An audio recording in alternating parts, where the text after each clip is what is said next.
warahmatullahi wabarakatuh. Alhamdulillahirabbil alamin. Wassalatu wassalam ala asyrafil anbiya'i wal mursalin wa ala alihi wa sahbihi ajma'in. Subhanaka la ilma lana illa ma 'allamtana innaka antal alimul hakim. La haula wa la quwwata illa billahil aliyyil azim. Rabbi shrah li sadri wa yassir li amri wahlul 'uqdatam min lisani yafqahu qawli. Allahumma iftah alaina bi futuhil 'arifin bik. Allahumma ja'alna minal ladzina yastami'una al-qawla fayattabi'una ahsana. Allahumma alimna mimma jahilna wa anfa'na bima 'allamtana wa zidna ilman nafi'a ya rabbal alamin. Qala Syekh Musannif rahimahullah taala wa nafa'na bihi wa bi ulumihi fid dharain. Amin. Kita di muka surat 78.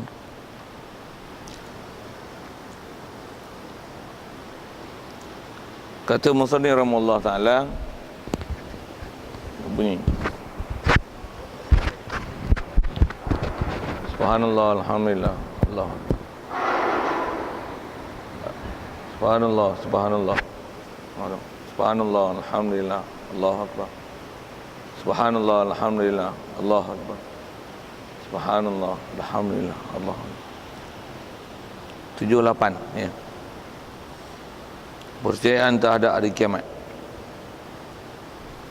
Kata Musannif rahimahullah taala, kepercayaan terhadap hari kiamat wajib atas setiap mukallaf percaya dan mengiktikadkan bahawa sesungguhnya hari kiamat itu mesti akan datang dengan tiada ditentukan masanya, dan masa itulah berlakunya segala perkara yang tersebut tadi menurut bagaimana yang diberitakan dalam Al-Quran dan Al-Hadis.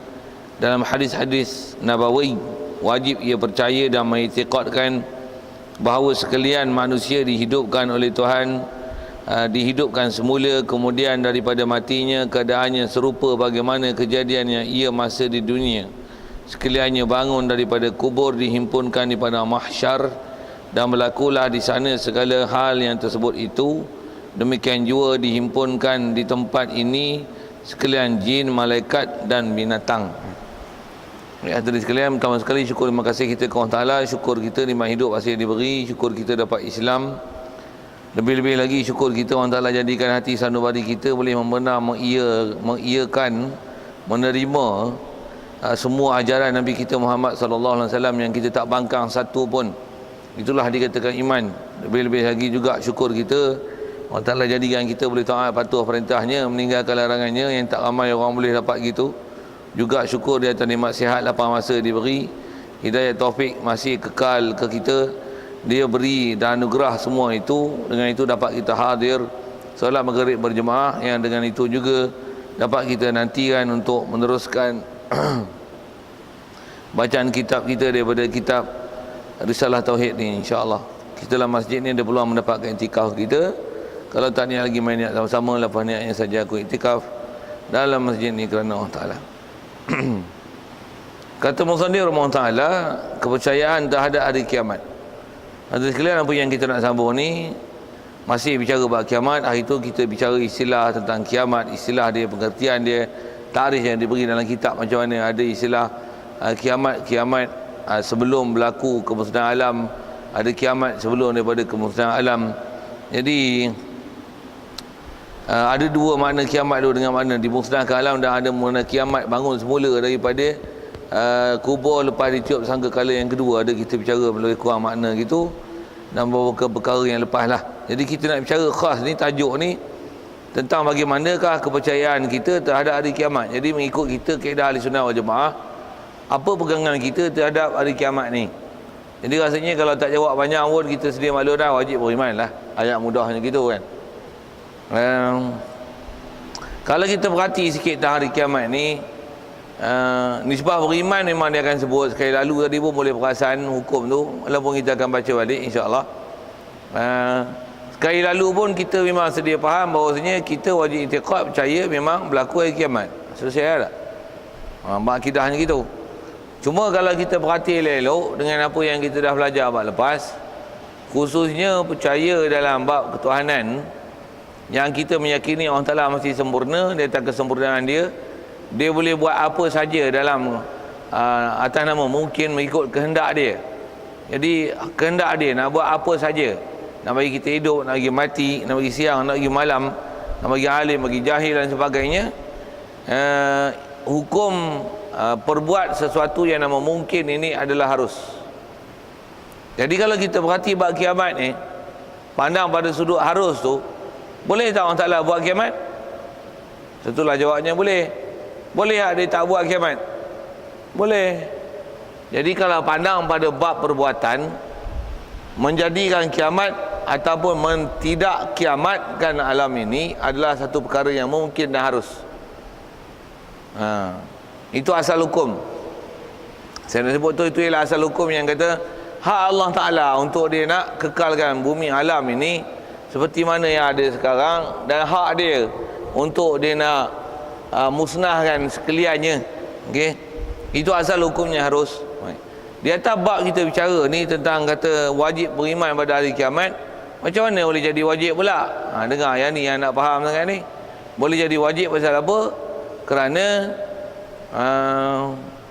berimannya hari kiamat ni, walaupun asal perbuatan tu nisbah Allah Ta'ala buat adalah harus, tetapi bila Allah yang janjikan, Allah yang maklumkan, Allah Ta'ala yang khabarkan ke kita, tak mungkin apa yang dia maklumkan, apa yang dia janjikan, apa yang dia khabarkan ke kita, perkara itu adalah palsu.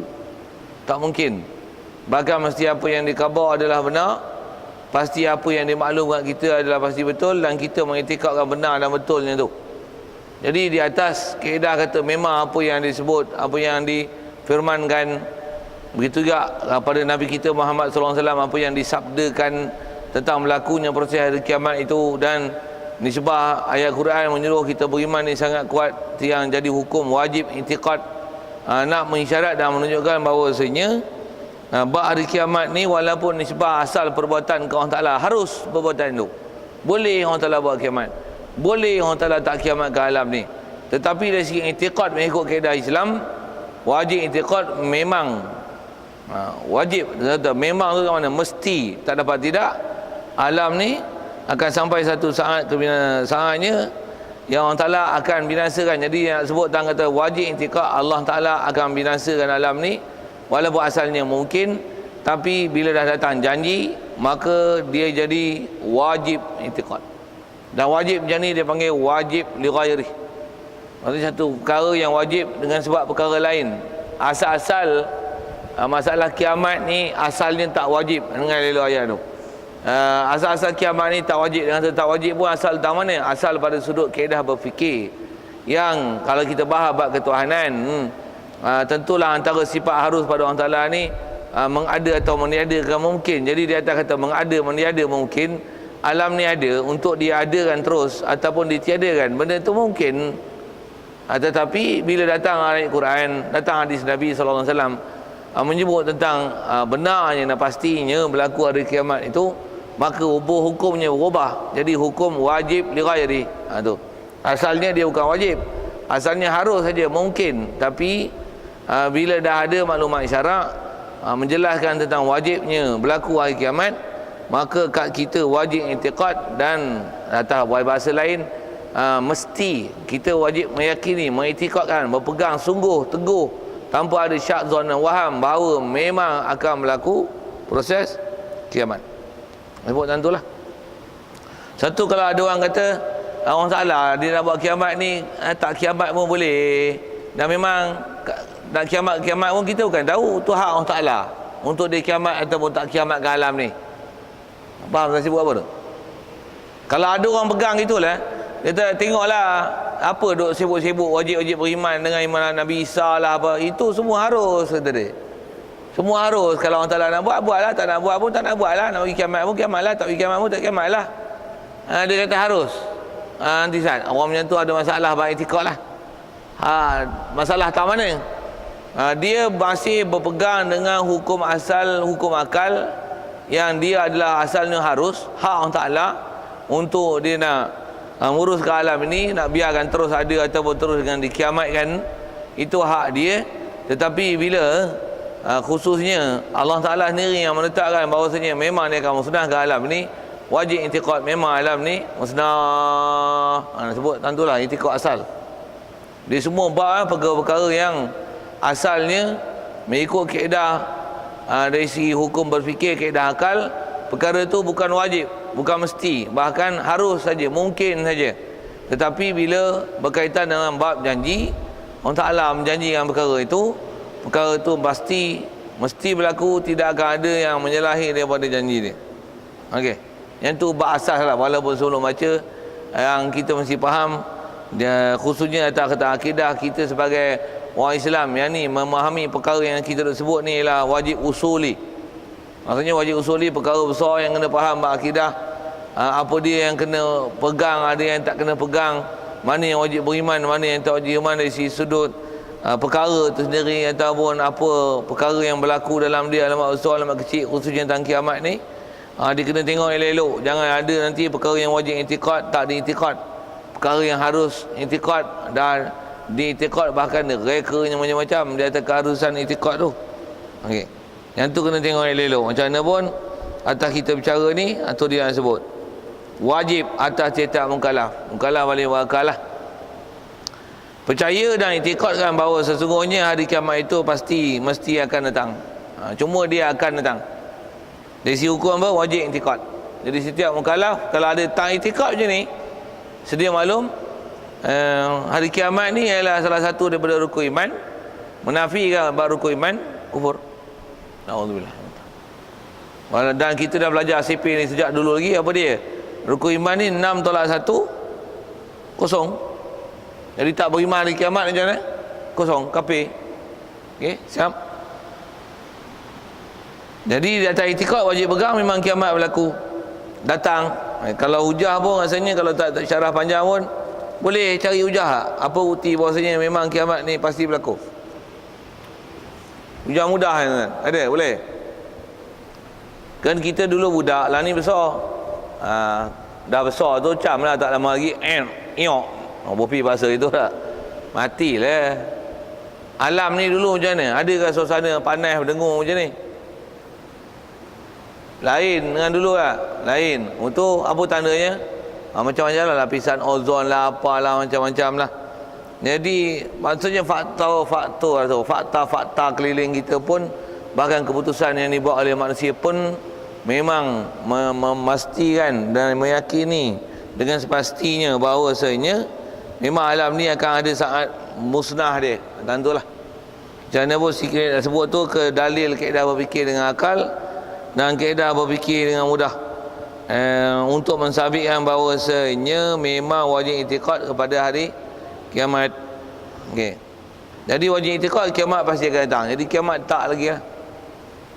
Kiamat tak lagi lah.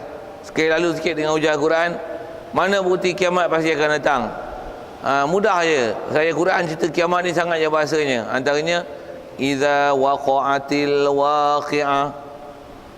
Asal terjemah tu apabila berlakulah peristiwa yang memang pasti akan berlaku. Dan tu terjemah.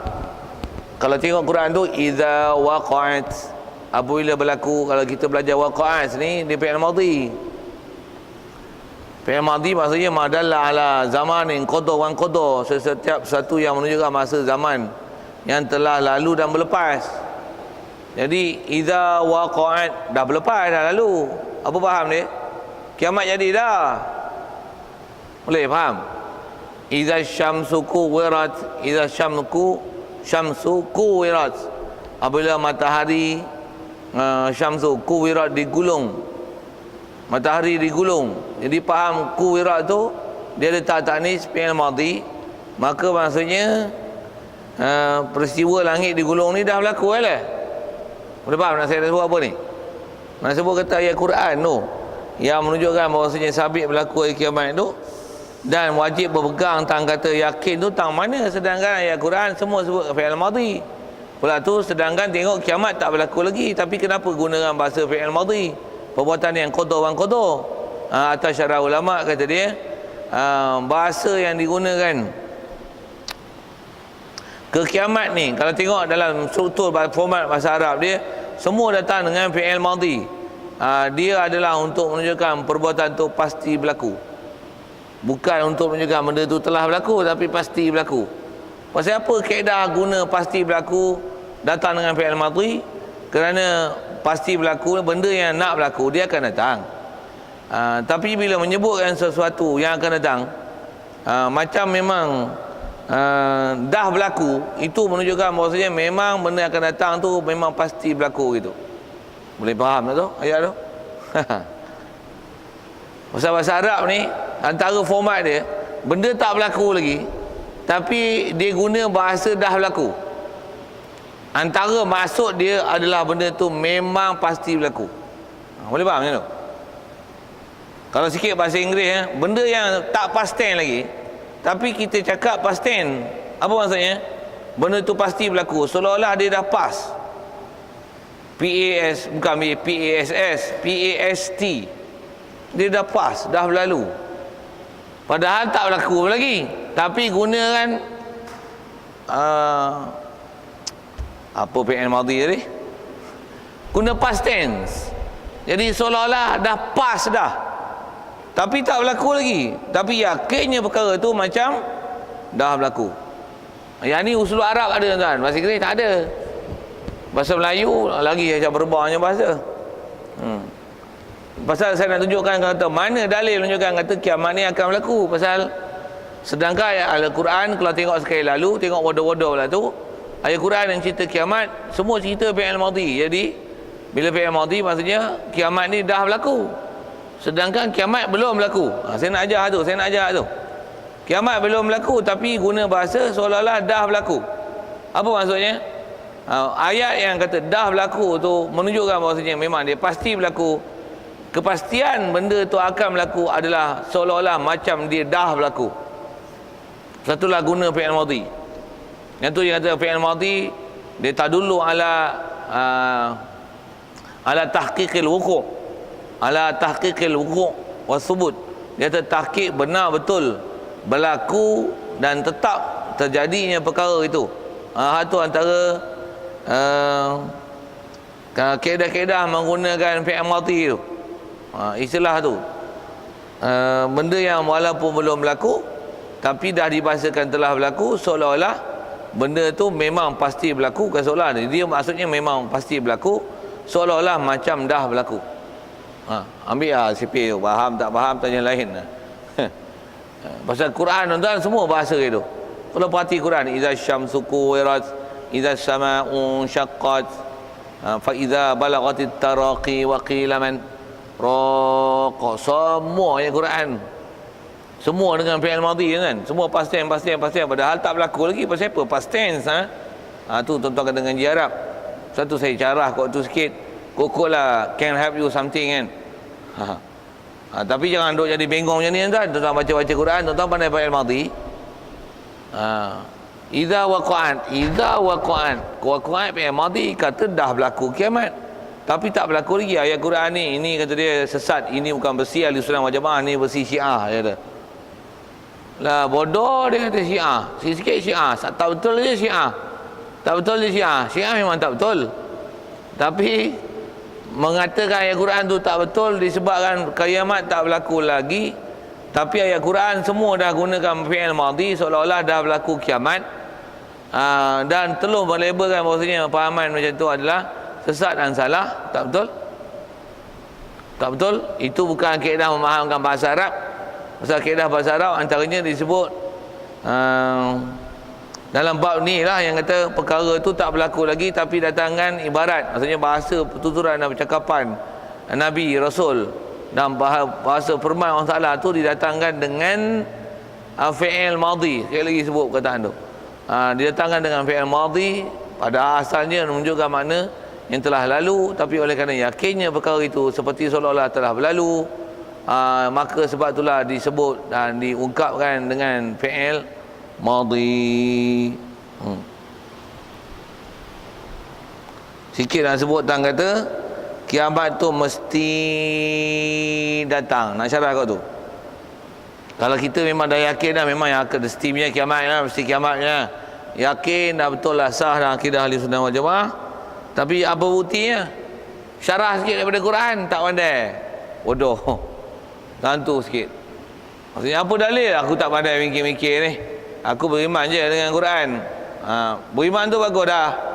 Bangkang kalau masalah. Beriman bagus dah tapi tak cantik lah. Tak cantik, tak perfect. Kalau tuan-tuan lah ada satu benda, kalau orang tanya pasal apa macam ni, pasal apa macam ni, tak boleh jawab macam mana? Jadi leceh sikit lah. Yang tu je sikit. Macam mana pun wajib i'tiqad kiamat pasti datang.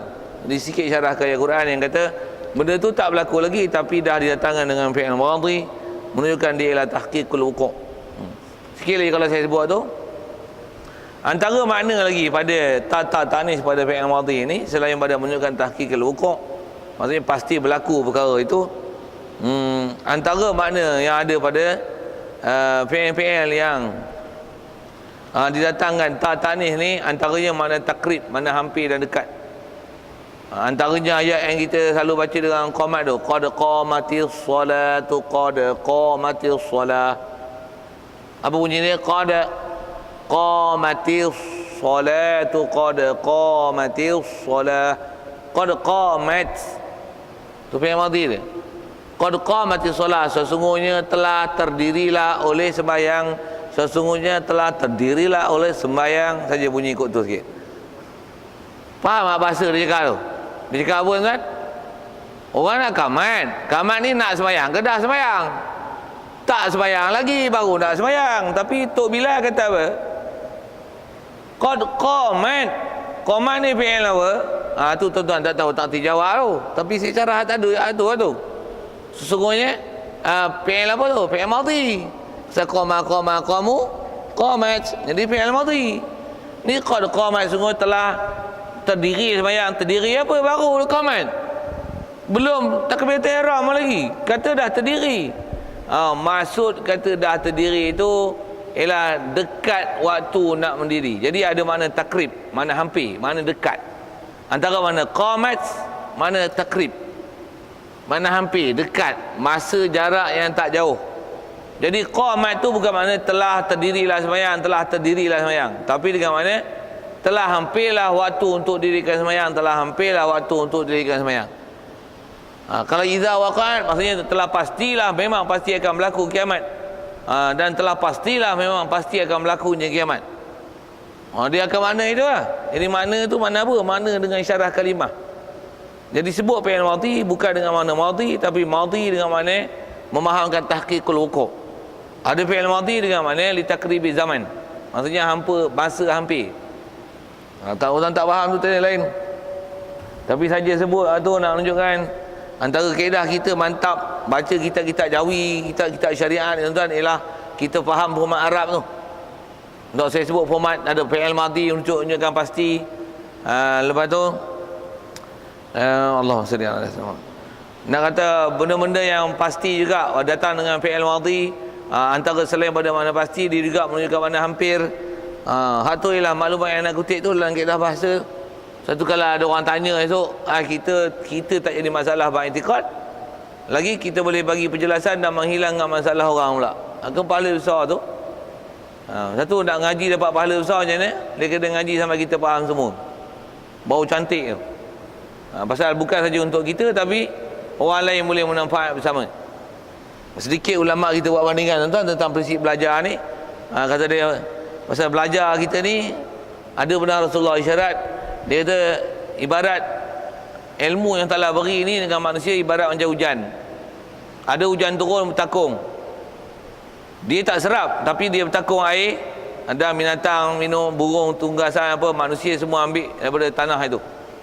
Tapi dia tak boleh menyerap air. Ada tanah yang dia menyerap air dan dia boleh menakung. Dia takung, dia serap pun dia serap. Ada tanah yang serap pun tidak, takung pun tidak. Jadi manusia pun sama. Ada manusia yang ilmu, dia dengar, dia faham dan dia boleh ajar balik. Jadi dia dapat manfaat dan dia boleh manfaatkan orang. Ada orang yang dia boleh kutip, boleh tadah je. Apa dia? Dengar, faham, tapi dia tak boleh manfaatkan orang. Orang tak boleh ambil manfaat pada dia. Dia seorang je syok. Orang lain tak boleh nak faham kan. Dia tak boleh nak fahamkan orang. Dua. Yang ketiga ialah tanah yang serap tidak menumbuh oleh orang-orang tak boleh manfaat. Apa dia? Orang yang diberi ilmu, diberi pengajian, pencerahan dalam bab Islam, pengetahuan sikit pun tak simpan. Allah SWT. Pengetahuan sikit pun tak simpan, dia tak manfaat, apatah lagi nak manfaatkan kepada orang lain. Jadi kita ngaji ni Allah hak mana? Manalah hak mana tu kita tu. Satu, ngaji biar sampai faham bagaimana kaedah nak berdalil. Jadi faham tu, benda besar tu. Jadi apa saya sebut tu syarah mungkin ke Arab sikit. Baik, jadi asal yang sebut ialah kiamat tu pasti akan datang. Pasti akan datang. Sikit kalau kita panjang ke depan, kiamat pasti akan datang. Untuk macam mana? Wajib iktikad ada kiamat. Itu keputusan. Begitu juga sebut misalnya syurga neraka ada lagi. Kekal lah. Wajib ke orang Ta'ala kekalkan? Asalnya tidak. Untuk duk iktikad wajib kekal lah syurga neraka. Wajib iktikad syurga neraka kekal. Kenapa pula? Dah janji khalidina fiha abada, khalidina fiha abada. Ahli syurga pun khalidina fiha abada, syurga pun khalidina fiha abada, ahli neraka pun khalidina fiha abada. Asalnya benda tu harus je orang salah nak buat. Tapi bila datang janji, macam mana? Wajib iktikad bahawasanya perkara tu pasti berlaku gitu. Pasti berlaku macam mana yang dijanji. Jadi saja nak syarah kat tu sikit pasal nak sebut tentang apa yang dia ajar dengan nisbah yang ditelan. Banyak mana yang lekat, banyak mana yang nak kerti, banyak mana yang nak faham. Kadang kita ajar benda berharga tuan-tuan, tapi ada orang kita bagi benda berharga kat dia, dia pada tu. Tuan-tuan biasa tengok dah, ada orang diberi rantai emas. Rantai emas ni bagi kat dia, bagi di depan mata dia. Dia tengok rantai emas tu macam tiap ayam dia tengok. Ada? Pasal apa dia tak? Pasal dia kena emas. Ni ilmu ada tak orang yang bila kita cerita ilmu ada? Ada? Tapi kau orang sini lah. Orang Afrika ni. Pasal apa tu? Ada. Dia tak minat. Dia tak faham. Dia tak kerti mana hak besar. Orang satu tak timbul minat. Nak tu. Sikitlah ke situ. Jadi asal nak sebutnya ialah kita wajib cari ilmu, dan antara ilmu-ilmu tu tak syarah Arab tu lah. Ada pun ilmu sekadar nak kata wajib iman hari kiamat. Tu tak payah ngaji macam ni. Tu tak payah ngaji macam ni. Tu budak-budak pasti pandai. Rukun iman 6 perkara. Pertama ucap 5 syahadat. Sembahyang lah. Ucap 5 syahadat. Rukun silah. Tu rukun Islam. Buat belalut. Rukun iman 6 perkara. Beriman dengan orang salah. Bilang satu-satu. Beriman dengan qada dan qadar. 6 lah tu. Boleh sebut. Takat sebut gitu. Budak-budak pasti boleh. Syarah ni syarah untuk orang tua-tua macam kita ni. Advance sikit. Advance Jawi, advance Arab, advance kaedah-kaedah bahasa Arab tu. Walaupun tuan-tuan tak biasa ngaji Arab. Sikitlah situ. Baik. Jadi asalnya wajib i'tiqad bahawasanya kiamat pasti berlaku dan tiada ditentukan masa. Maksud tak ditentukan masa ni, kita memang tak tahu bila tarikh sebenar Quran diturunkan. Quran lagi. Hari kiamat itu berlaku. Berapa bulan? Februari, Januari, Muharram. Kalau atas riwayat sekalipun orang nak sebut kerana mesti bulan Muharram maksudnya. Ada yang sebut riwayat itu. Bulan-bulan Muharram mesti hari-hari Jumaat. Apa anda? Macam macam mana pun Jumaat bila, Muharram bila? Muharram dan Jumaat yang hari kiamat tu. Kalau saya jawab itulah. Macam mana pun adakah tarikh tertentu yang wajib dia pegang? Tak. Macam mana pun di atas tak ada tu. Tanya gini tau. Boleh tak kiamat esok? Tu macam mana boleh geling pula kata tak tahu, tapi macam tahu je kiamat esok. Tak kiamat esok. Kiamat esok. Kiamat lah esok. Tuan-tuan kata tak tahu. Dengar saya sebut. Bodoh. Takkan nak kiamat esok boleh tak boleh tuan-tuan tak tahu. Tuan-tuan mesti tahu jawapan tu. Walaupun tuan-tuan tak tahu kiamat bila, tapi tuan-tuan mesti tahu jawapan. Saya tanya, kiamat tak kiamat esok? Kiamat tak esok? Tak. Betul ke tu? Yakin? Tak silap. Macam mana boleh tahu kiamat tak kiamat esok? Padahal Allah pun kata, i'tiqad pun kata tak tahu kiamat. Kita duk beriman ni tentang kiamat tu sendiri. Dan untuk kiamat dia ada tanda. Dan takkan berlaku kiamat melainkan dengan tanda. Dan tanda tu ada tanda kecil dan ada tanda besar. Hari tu ada khabar lebih kurang itu. Dan antaranya tanda besar. Tanda-tanda besar memang tak ada lagi. Matahari terbit lagi belah timur. Silap. Belah barat. Dah hari tak kiamat. Quran hilang daripada mushaf. Dia orang terhilang surah Kahfi. Kan ada cerita orang ni heboh tak? Tak faham? Tak faham? Kan ada cerita kan?